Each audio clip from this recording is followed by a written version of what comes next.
Major League Baseball teams are reporting to spring training in Florida and Arizona. But did you know there was a time when many of them reported to Augusta?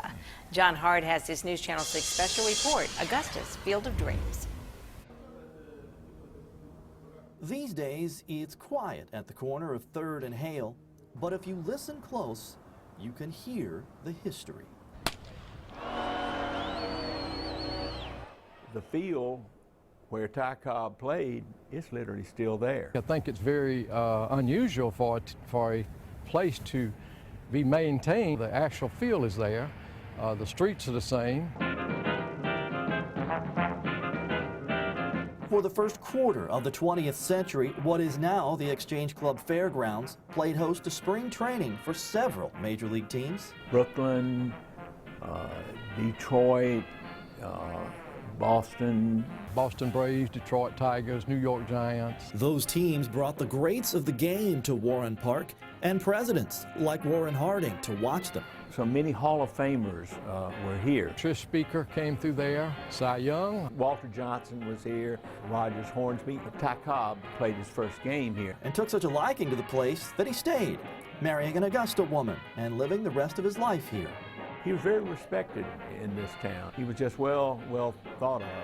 This is where the railroad stopped, and Florida had not been developed at that time, so Augusta was a great place for spring training. Branch Rickey is most famous for signing Jackie Robinson with the Brooklyn Dodgers. But years earlier, he says that Augusta's Warren Park is the finest minor league park in America. And I think that's pretty neat. When spring training moved south, a new park, Jennings Stadium, was built where Walton Way meets the canal. We'd be looking at the left field wall, third base side. Jennings was the home of Augusta minor league teams for 35 years. Today, the Peabody Apartments stand on the site.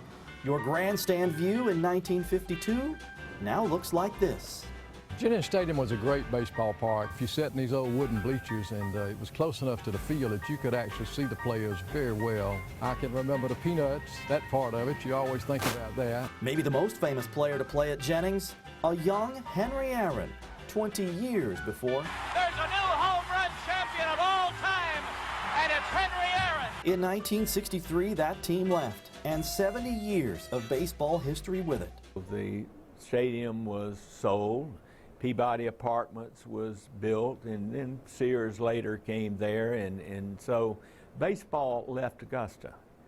And it really didn't return until 1988. That's when the Pirates moved into Heaton Stadium, now Lake Olmsted, where a new generation of future Hall of Famers continues to write Augusta's baseball history.